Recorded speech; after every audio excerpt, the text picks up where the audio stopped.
Hello and welcome back. In this video, we'll see how to get the bending moment diagram and the reaction at the supports. This is a simple problem in the SolidWorks software, and this is typically used in shaft problems where you are having here pulley or a gear, where they will be having both the vertical loads and the horizontal loads on the shaft. And here the support A and B are simply supported, and the point 1 from the point A the distance is 200 mm, is from 1 to 2 it is 500 mm, and from 2 to B it is 300 mm. And in the vertical loads 5411.5 Newton is applied at point 1, and at point 2 500 it is actually the newtons as applied at point 2, and at the horizontal loads point 1 is 0 Newton and point 2 is 7354.16 Newton. So we'll just go to the SolidWorks and first we'll create a new model. So we'll just create a part first,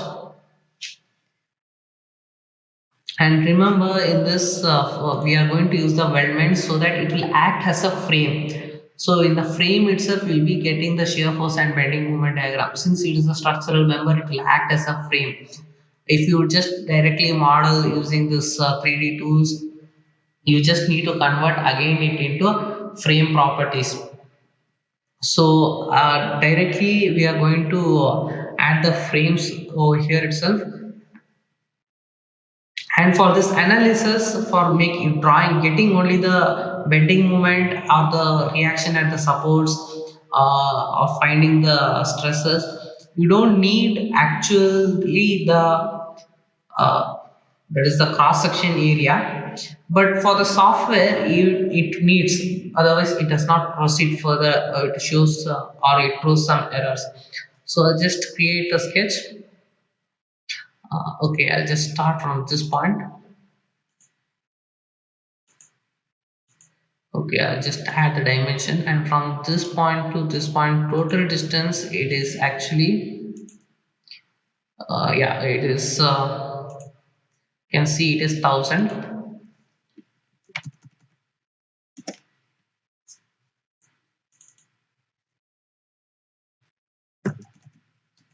Yeah, now it is 1000, and this distance is actually 200, and this one is 500. If you give anyone it is fine. Now this one is 500. Yeah, and now it is fully defined. And now we'll exit from the sketch, and now I'll go to the weldments tool. So if you're not finding this weldments, right click over here, tabs, and just click on weldments. Now I cannot see, and now I'll just go and I'll just enable the weldments, and now you can see the weldments. And I'm going to use a structural member. See, this is the for getting the bending moment or the shear force or the reaction. The reactions we'll be getting, but this one is a structural member. It behaves as a structural member. So I'm going to use this ISO standard, and any configuration, any profile you can choose. As I told before, the shear force bending moment does not depend upon the cross section area of the member or the material property. So I'll just use it. So I'll just, here you are having the transfer material, that is the standard part. What is there, that material will be applied. So okay, now we'll go to the add-on and we'll enable the SolidWorks simulation. Now I already enabled it, it is opened. So I'll go to the simulation tab, and now I'll just create a new study. Okay, now I'll just going to create a static study. So I'll just use the static, and I'm going to give it as a beam or a shaft. Usually in the shaft itself we'll be getting this kind of vertical loads and the horizontal loads. In beam only one kind of loads we'll be getting. So okay, and now I'll just click on this, and now it will behave as a frame now. And now I'll just apply the material to it. As I told before, material properties also does not matter, only we getting the it matters when we are going to check the when we are going to do the fatigue analysis, or the what do you call the stresses concentration, only then we'll be using.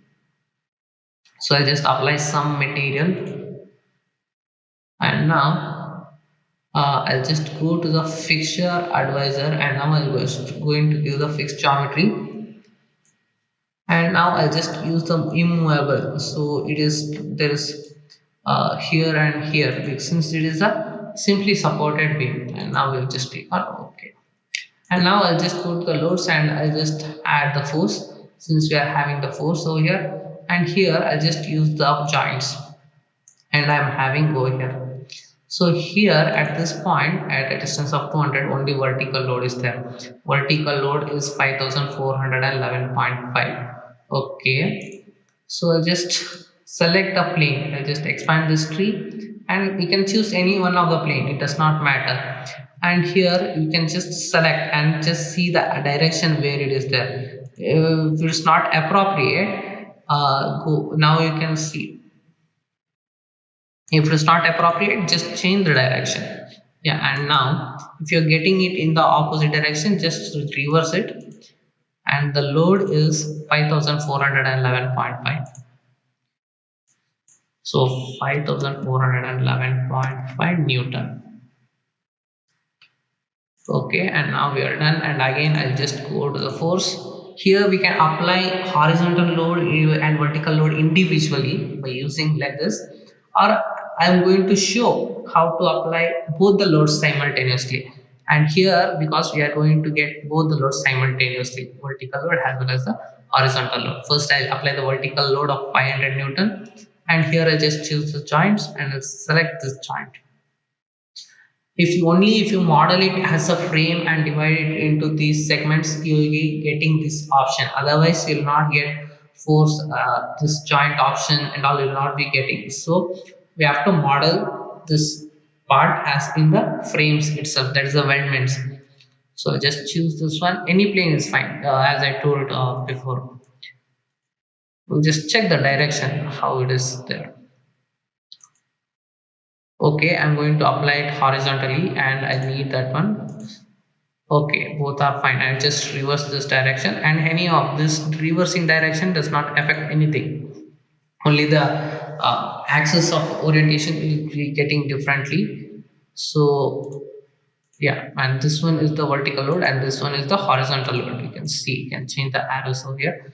So first I'll add the vertical load, and the vertical load is 7300. Sorry, vertical load is 500, so only 500 will be acting. So I'll just reverse it, 500, and here it is 7354.16. 7354.16 Newton. Okay, you can change this direction if it is not proper, and now we click on OK. Now we can see both the loads are applied, and now we just need to run this steady. That's it.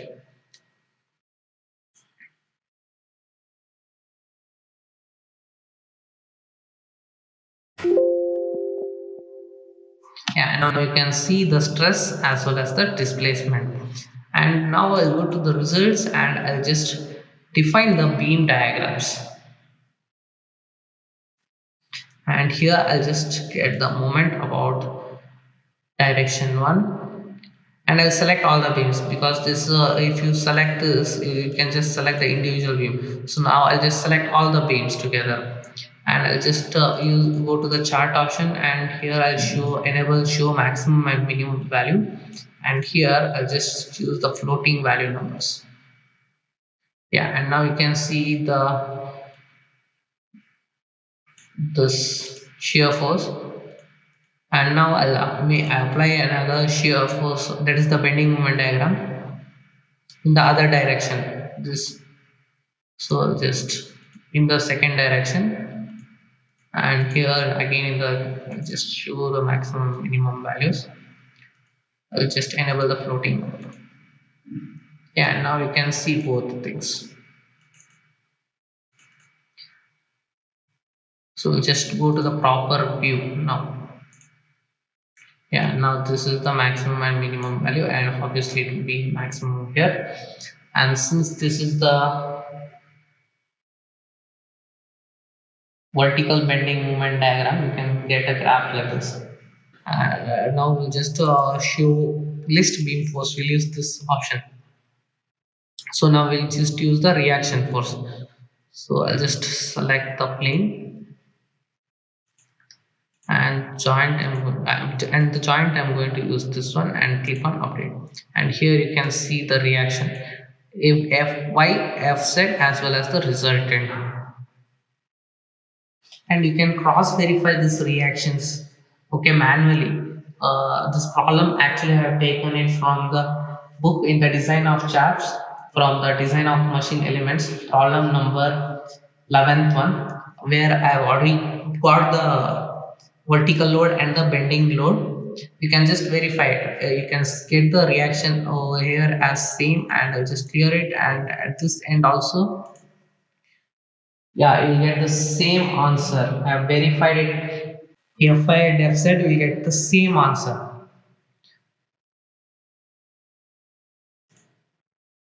And similarly for the,